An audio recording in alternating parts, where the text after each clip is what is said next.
Eh bien bonjour à tous les Ningen et bienvenue dans cette vidéo qui sera toujours en compagnie de Vega. Salut Vega, comment ça va? Salut Stein, salut tout le monde. Alors aujourd'hui, review très rapide, review et avis sur la saison 2 de Titans qui est disponible sur Netflix depuis pas longtemps du tout, depuis début janvier. Et voilà, on va faire un petit résumé rapide, enfin je vais faire un petit résumé rapide de la saison 2. Concrètement, c'est Dick Grayson, donc Nightwing, qui a caché quelque chose à l'équipe, et ce quelque chose revient les hanter dans la saison 2, ce quelque chose étant Deathstroke. Voilà, donc on va passer directement, parce que on va spoiler dans le direct, hein, on va spoiler directement sur la saison. Ton avis rapide comme ça, Vega, sur la saison 2? En fait, alors il s'est mitigé. Disons un début qui est très poussif. Un milieu de série, je trouve qui est plutôt bon, voire bien, en tout cas bien regardable, sympathique, et une fin de série catastrophique, quoi. Ouais, je suis assez d'accord, c'est pareil pour moi, j'ai trouvé concrètement le premier épisode particulièrement mauvais, parce que le premier épisode devrait être logiquement le dernier épisode de la saison 1, donc c'est un peu bizarre. Et après, on démarre sur une nouvelle histoire, du coup, et cette nouvelle histoire est pas mal intéressante au début c'est pas mal, ça se regarde. Et comme tu disais, hein, je trouve que la fin de saison 2 est calamiteuse, et qu'à elle seule, surtout le dernier épisode, elle détruit la saison 2 entièrement en fait. On va développer un peu plus maintenant, c'est-à-dire que pour nous, un gros point noir, c'est la résolution ultra rapide de bien trop d'arcs narratifs différents en même pas 20 minutes d'épisode à la fin. Et plein de choses qui ne sont pas résolues au final aussi, hein, des pistes qui sont lancées qui servent à rien. Je sais pas ce que t'en penses toi de la multitude. Si, ouais, si, bah comme on l'a dit, les 2-3 derniers épisodes de la saison 2 qui sont complètement rushés. On sent qu'en fait le sujet, bah il est pas vraiment maîtrisé en fait de la part de Berlanti. Et et même au-delà de ça, le problème je pense il vient entièrement déjà, enfin, il vient du début de la série, déjà, enfin, du début de la saison 2, où on a ces jeunes titans qui sont Raven, Gar, qui ne servent littéralement à rien, qui ne sont absolument pas mis en avant, alors que pourtant, ces jeunes, ils avaient un potentiel, en fait, à exploiter. Et je pense que, voilà, la série, elle a raté le coche. Elle a plutôt mis en avant les vétérans, en fait. Mais je pense que au bout d'un moment, c'est bien sympa, tu mets les vétérans en avant, mais je pense que pour que la série perdure, pour que la série continue et qu'elle se renouvelle, je pense qu'il faut passer le flambeau à un moment. Ouais, je suis entièrement d'accord aussi, c'est pareil, concrètement, l'équipe réelle des Titans, la nouvelle équipe des Titans, donc avec Raven et tout ça, ne sert à rien de toute cette saison 2. Et en revanche, par contre, l'équipe qui est montrée dans les flashbacks, ou l'équipe des vieux, on va dire, des plus vieux, et ce qui est réellement intéressant dans cette saison 2, et je trouve que ce jeu de parallèle avec les flashbacks de l'ancienne équipe et de la nouvelle dessert totalement la nouvelle équipe et le scénario, parce qu'il y a un manque de charisme et de classe et d'enjeu qui est flagrant entre les deux.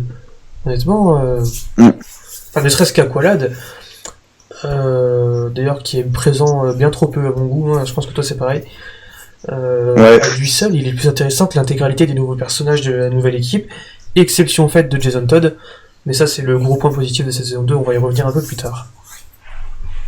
Ouais, le problème de la saison 2, c'est que, comme tu dis, le point négatif, il réside essentiellement dans le présent, parce que, comme tu dis, les flashbacks, voilà, sont de bonne qualité.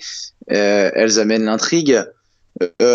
Mais pour autant, j'aime beaucoup Aqualad, mais je pense qu'il était plus bénéfique dans un flashback comme il a été montré. Moi, j'attendais plus de personnages comme Raven, comme Gar, qui sont des personnages phares, en fait, un petit peu des personnages normalement des éléments moteurs, en fait, des Titans, même ne serait-ce que dans les dessins animés, voilà, et c'est des piliers. Et c'est pour ça que j'attendais beaucoup plus de ces personnages, notamment Gar. Je voulais une évolution où on le voit commencer à maîtriser toutes sortes, en fait, d'animaux. Ouais. Voilà, parce qu'il est capable de se transformer en n'importe quel type d'animaux. Je voulais que Raven, on ait des explications sur son pouvoir, notamment comment dire, l'espèce de diamant qu'elle a sur le front, qui est en fait une sorte de morceau de Trigon en fait, dans lequel elle a emprisonné Trigon en fait. Et j'attendais qu'on ait des explications et puis des conséquences en fait à ça.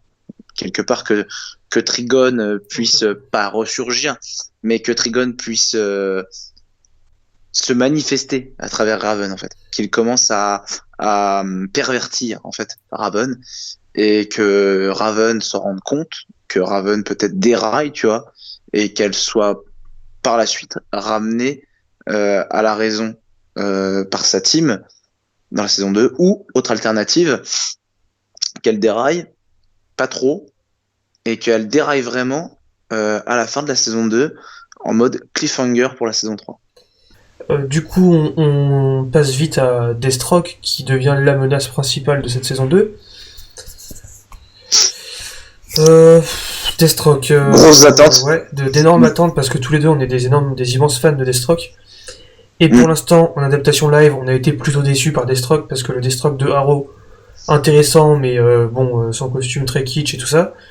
Le Deathstroke de Justice League et de The Batman initialement, et ben on se contentera de 20 secondes d'écran. Et du coup, on attendait beaucoup de ce Deathstroke. Je suis mitigé parce que il est très bon pour la moitié de la série, moitié de la saison. Et la deuxième moitié et quelques trucs me gênent pas mal dans le Deathstroke. Notamment d'ailleurs sa résolution finale, hein, c'est une catastrophe ambulante. Enfin, ça vient pas de lui, ça vient de l'écriture des scénaristes, mais c'est pas logique. Ouais, je sais pas, on a ce côté mercenaire, on a ce côté méta-humain qui est cher à beaucoup de fans de comics de Deathstroke. Enfin, méta-humain, expérience en tout cas. On a ce côté famille avec Ravager et Jericho. Jericho d'ailleurs, on va en parler. Ce qui se passe avec Jericho à la fin. Je sais pas, il y a tous les éléments pour Deathstroke, mais malgré tout, il me restera pas en tête comme un Deathstroke des jeux Arkham ou d'une série animée quelconque ou d'un film animé, quoi. Moi, mon avis, ouais, sur le Deathstroke, c'est non, je suis plutôt satisfait du Deathstroke parce que c'est pas le Deathstroke super vilain. C'est le Deathstroke anti-héros. C'est le père de famille. En fait, il est plutôt mis en avant comme étant le père de famille plutôt qu'un vilain. Donc, il a pas des motivations de vilain comme Trigon. Il va pas envahir le monde ou quoi. Il a une motivation de vengeance. Il a une motivation de rendre justice à sa famille.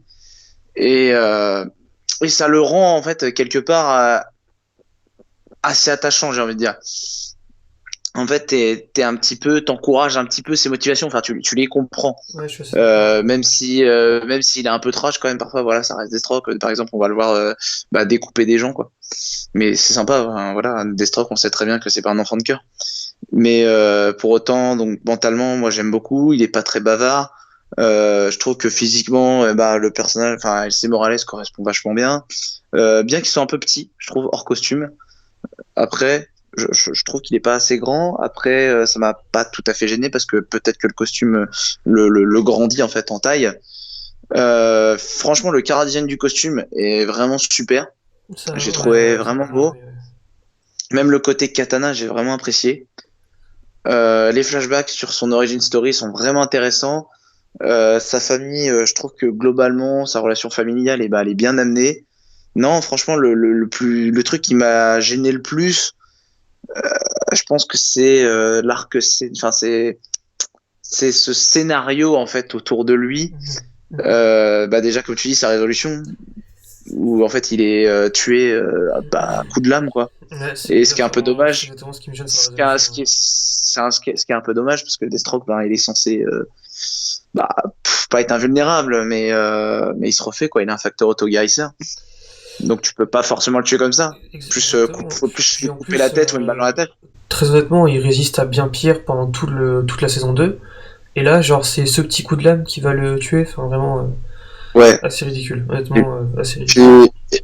Et puis, en fait, le problème, j'ai dit que son background était bon, mais je pense que le problème, c'est que ses motivations et son objectif ont trop traîné en longueur. C'est-à-dire qu'en fait, c'est un peu flou. On sait pas ce qu'il veut vraiment pendant toute la série aux Titans.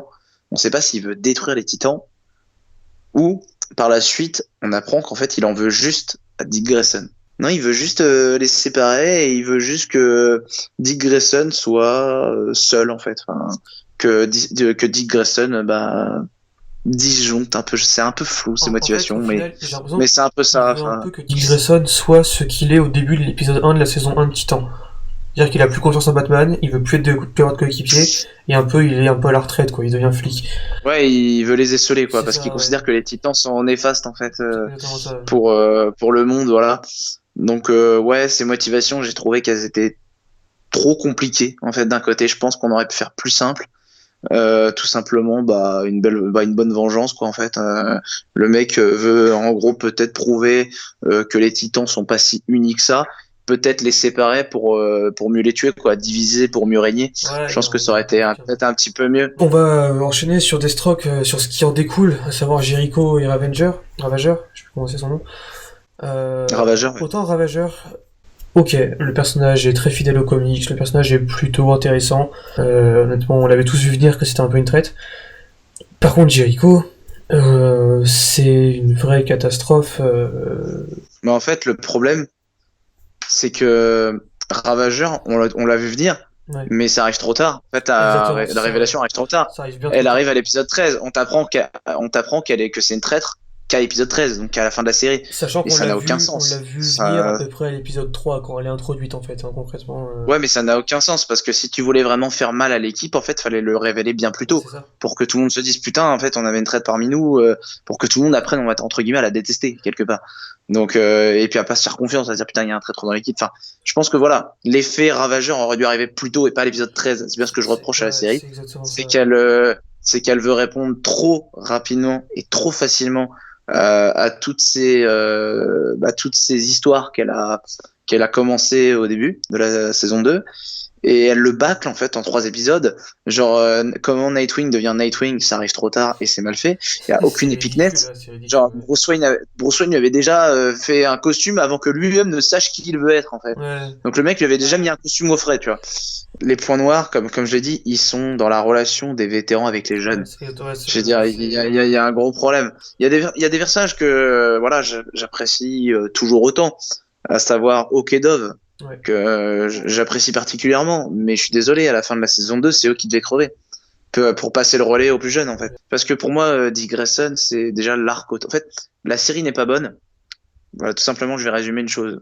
La saison 2 n'est pas bonne parce que le personnage de Dick Grayson n'est pas bon en fait. Et la série, et comme la saison 2 tourne autour du personnage de Dick Grayson et de son leadership et de son impact sur les autres, et en fait sur tout l'ensemble, il a même un impact sur Deathstroke, il a un impact sur tous les personnages, et comme ça a été mal géré, et ben du coup on ressent une saison 2 par moment qui est très vide, voilà, et qui a de grosses difficultés en fait.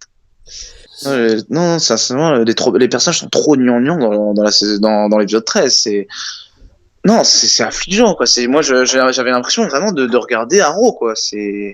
Depuis que Titan a été intégré par le biais de Crisis of Infinite Earths à l'univers Arrowverse, c'est une catastrophe, quoi. Sincèrement, c'est plus regardable. Je pense que là, moi, je pense sincèrement. Ne pas regarder la saison 3, je pense qu'il n'y aura peut-être pas de review sur la saison 3. Surtout que j'allais y venir, Voilà. c'est qu'il y a de très grandes chances qu'on ne regarde pas la saison 3, étant donné que l'ennemi sera Blackfire. Ah Et oui. que je suis désolé, Oui. mais tout cet arc narratif, même pas secondaire, tertiaire, autour de Starfire et Blackfire, est une vraie catastrophe, et que l'actrice qu'ils ont pris pour être la grande méchante de la saison 3, ça ressemble à rien. C'est honnêtement, les gars, prenez une chanteuse pop, c'était pareil, quoi. C'est surtout que la méchante de la saison 3 découle d'un arc narratif parallèle à la saison 2 dont on s'en bat les couilles. Tertiaire, ce que je viens de dire, ça c'est un truc qu'on s'en bat les couilles, et ça va être la grande méchante de la saison 3, et très honnêtement, ça n'a pas envie.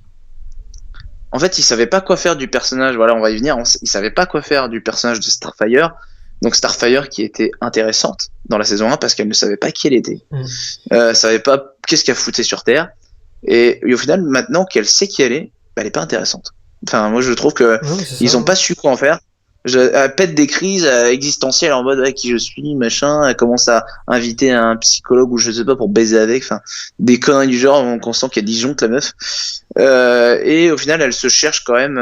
Elle cherche, on va dire, elle est non, elle se cherche pas. Elle est cherchée plutôt par son ancienne civilisation, son ancien peuple, Par en son fait, peuple, oui, ça, ouais. qui veut la faire revenir sur le trône. Et là, c'est de là que découle l'arc narratif avec Blackfire, qui est sa sœur maléfique, qui est montée sur le trône, et au final, apparemment, ça va être la méchante de la saison 3. Et on s'en bat les couilles, enfin, c'est pas intéressant. Dans la saison 2, c'est vraiment pas intéressant du tout.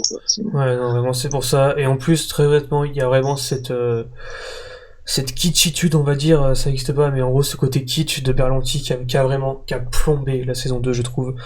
Et Oui. même de gens qui sont pas fans de DC, j'ai entendu dire, ouais, Titan saison 2, bah bof, quoi, c'est pas vraiment Titans. Et effectivement, quand tu regardes la saison 2, tu vois plus une série du Arrowverse qu'une série de la plateforme de DC, alors que la saison 1, elle l'était réellement, et c'est un peu dommage. Et du coup, voilà, c'est notre avis sur cette saison 2.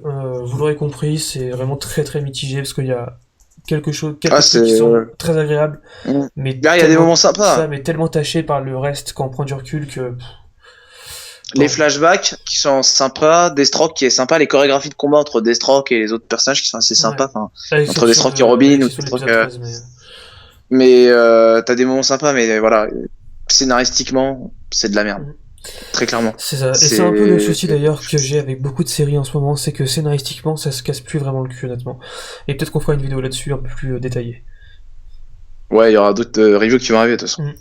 Bon, en tout cas, voilà, n'oubliez pas de partager, de liker et de vous abonner, et surtout de débattre en commentaire, histoire qu'on puisse vous répondre, hein, parce qu'on est assez actifs sur les commentaires. Et on espère que vous avez aimé la vidéo, et on vous dit à bientôt pour de nouvelles vidéos. Allez, salut! À la prochaine.